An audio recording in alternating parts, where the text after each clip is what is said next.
22ನೇ ತಾರೀಖಿನಿಂದ ಆರಂಭಗೊಳ್ಳಬೇಕಾಗಿರುವ ಜಾತಿ ಗಣತಿ ನಡೆಯುತ್ತಾ ನಡೆಯೋದಿಲ್ವಾ?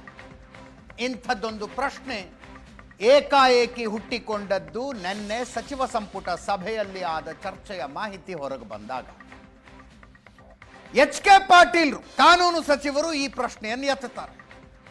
ತುಂಬಾ ಗೊಂದಲಗಳಿದಾವೆ, ತರಾತುರಿ ಮಾಡೋದು ಬೇಡ, ಅವಸರ ಮಾಡೋದು ಬೇಡ, ಸದ್ಯಕ್ಕೆ ಇದನ್ನ ಮುಂದೂಡೋದು ಒಳ್ಳೆಯದು ಅನ್ನುವ ಪ್ರಸ್ತಾಪವನ್ನ ಎಚ್ ಕೆ ಪಾಟೀಲರಿಟ್ಟಾಗ ಮುಖ್ಯಮಂತ್ರಿಗಳಿಗೆ ಆಶ್ಚರ್ಯವಾಗುವಷ್ಟು ಹೆಚ್ಚಿನ ಸಂಖ್ಯೆಯ ಸಚಿವರುಗಳು ಎಚ್ ಕೆ ಪಾಟೀಲ್ ಹೇಳಿದ್ದಕ್ಕೆ ಸರಿ ಸರಿ ಹೌದು ಹೌದು ಅಂದ್ಬಿಟ್ರು. ಯಾರು 3-4 ಜನ ಸಚಿವರು ಮಾತ್ರ ಮುಖ್ಯಮಂತ್ರಿಗಳ ಬೆಂಬಲಕ್ಕೆ ನಿಂತರಂತೆ. ಸಚಿವ ಸಂಪುಟ ಸಭೆಯಲ್ಲಿ ಅರ್ಧ ಗಂಟೆ ಚರ್ಚೆ ಇದರ ಬಗ್ಗೆನೇ ಆಗಿದೆ. ಕರೆಕ್ಟಾಗಿ 2 ಗುಂಪುಗಳಾಗಿಬಿಟ್ಟಿದ್ವು ಸಚಿವ ಸಂಪುಟದಲ್ಲಿ. 22ನೇ ತಾರೀಖು ಅಂದುಕೊಂಡಂತೆ ಜಾತಿ ಗಣತಿ ಆರಂಭವಾಗಲಿ ಅನ್ನೋರ್ದೊಂದು ಗುಂಪು, ಅವಸರ ಮಾಡೋದು ಬೇಡ, ಇರುವ ಎಲ್ಲ ಗೊಂದಲಗಳನ್ನು ಬಗೆಹರಿಸೋಣ, ಆ ನಂತರ ಶುರು ಮಾಡೋಣ ಅನ್ನುವವರದ್ದು ಇನ್ನೊಂದು ಗುಂಪು. ಸಚಿವ ಸಂಪುಟ ಸಭೆ ಮುಗಿದ ನಂತರ ಲಿಂಗಾಯತ ಮತ್ತು ಒಕ್ಕಲಿಗ ಸಚಿವರು ಅಲ್ಲೇ ಕೂತ್ಕೊಂಡು ಚರ್ಚೆ ಮಾಡಿದ್ರು. ಅದಾದ ನಂತರ ಕೆಲವು ಸಚಿವರುಗಳ ವಿಶೇಷ ಸಭೆಯೊಂದನ್ನು ಕರೆಯಲಾಯಿತು. ಆ ಸಭೆ ಮುಗಿಸಿ ಮುಖ್ಯಮಂತ್ರಿಗಳ ಮನೆಗೆ ಹೋದ್ರು. ಅಲ್ಲೂ ನಿರಂತರ ಚರ್ಚೆಗಳು ಚರ್ಚೆಗಳು ಚರ್ಚೆಗಳು.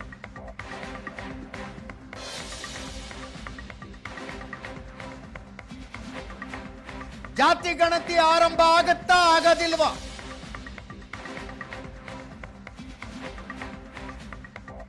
ಮುಖ್ಯಮಂತ್ರಿಗಳು ದೃಢ ನಿಶ್ಚಯ ಮಾಡಿದ್ದಾರಂತೆ. ಸೆಪ್ಟೆಂಬರ್ 22ರಿಂದಲೇ ಜಾತಿ ಗಣತಿ ಶುರು ಆಗಬೇಕು ಅಂತ.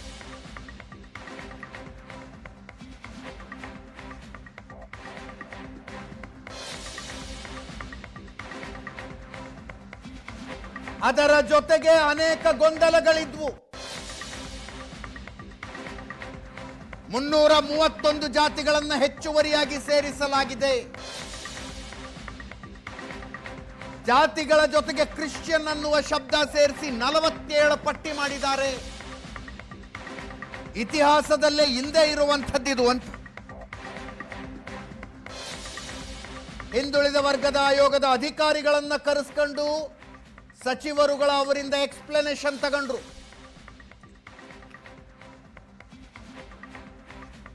ಈಗ ಮುಖ್ಯಮಂತ್ರಿಗಳು ಹೇಳ್ತಾ ಇದ್ದಾರೆ ಫಾರ್ಮ್ಯಾಟ್ ನಲ್ಲಿ ಯಾವುದೇ ಬದಲಾವಣೆ ಇರಕೂಡ್ದು ಅಂತ.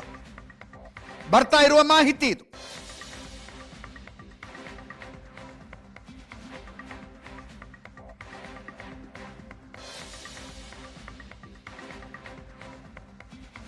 ಯಾವುದೇ ಬದಲಾವಣೆ ಇಲ್ಲ ಫಾರ್ಮ್ಯಾಟ್ ನಲ್ಲಿ. ಈಗ ಹಿಂದುಳಿದ ವರ್ಗಗಳ ಆಯೋಗ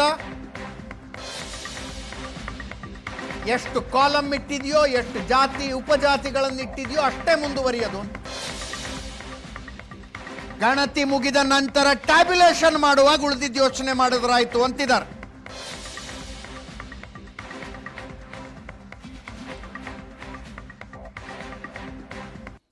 ಯಾವ ಯಾವ ಸಮುದಾಯದವರನ್ನ ಎಲ್ಲೆಲ್ಲಿ ಸೇರಿಸಬೇಕು ಅನ್ನೋದು ಗಣತಿ ಮುಗಿದ ಮೇಲೆ ನಿರ್ಧಾರ ಮಾಡಬಹುದು ಅಂತ.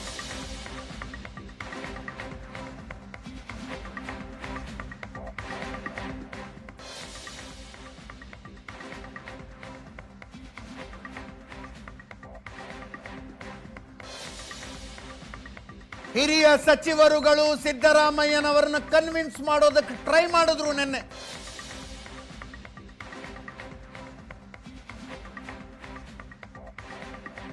ಬೇಡವೇ ಬೇಡ ಈ ಗಣತಿ ವಿಷಯ ಅಂತ ಕೆಲವರು, ಸದ್ಯಕ್ಕೆ ಮಾಡಬೇಡಿ ಅಂತ ಇನ್ನು ಕೆಲವರು. ಯಾವುದಕ್ಕೂ ಸಿದ್ದರಾಮಯ್ಯನವರು ತಲೆ ಕೆಡಿಸ್ಕೊಳ್ಳಿಲ್ಲ.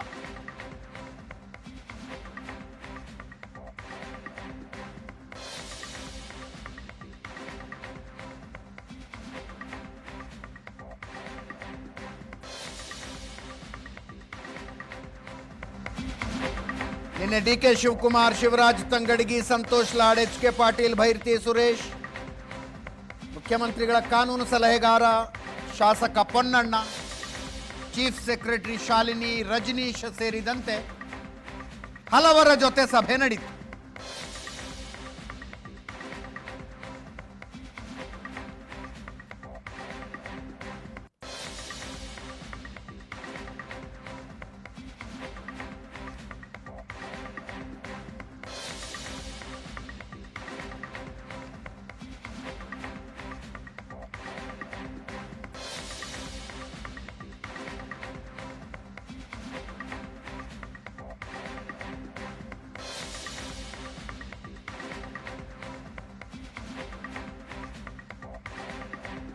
ಮುಖ್ಯಮಂತ್ರಿಗಳೇ ಸ್ಪಷ್ಟವಾಗಿ ಮಾಧ್ಯಮದ ಎದುರು ಹೇಳಿದ್ರು, ಸಮೀಕ್ಷೆ ಮುಂದೂಡುವುದಿಲ್ಲ ಅಂತ.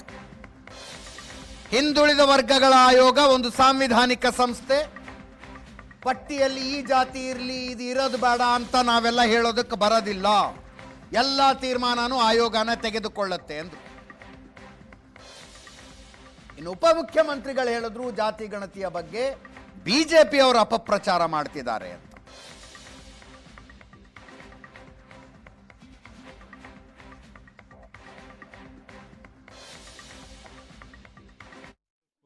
ಕಾಂಗ್ರೆಸ್ ಸರ್ಕಾರ ಹಿಂದೂ ವಿರೋಧವಾಗಿದೆ, ಹಿಂದೂಗಳ ವಿರೋಧ ಇದೆ ಅಂತ ಹೇಳ್ತಾ ಇದ್ದಾರೆ. ಅದನ್ನೆಲ್ಲ ನೀವು ಖಂಡಿಸಬೇಕು, ಅದಕ್ಕೆ ಸರಿಯಾದಂತ ಉತ್ತರ ಕೊಡಬೇಕು.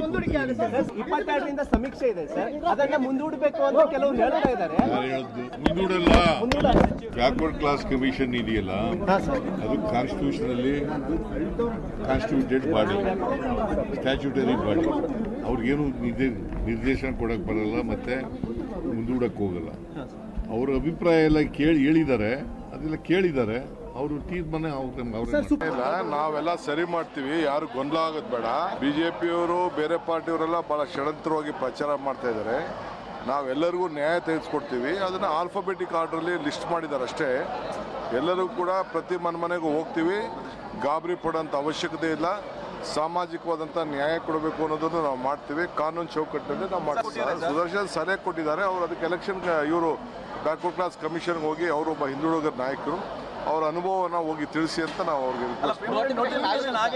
ಅದು ನನಗೆ ಗೊತ್ತಿಲ್ಲ, ಯಾಕೆಂದರೆ ನನಗೆ ಆ ಸಿಸ್ಟಮ್ ಗೊತ್ತಿಲ್ಲ. ಅದನ್ನು ನಾವು ಮುಖ್ಯಮಂತ್ರಿ ಗಮನಕ್ಕೂ ನಾವು ತಂದಿದ್ದೀವಿ. ಅವರು ಇದನ್ನೆಲ್ಲ ಅಧ್ಯಯನ ಮಾಡ್ತಾ ಇದ್ದಾರೆ.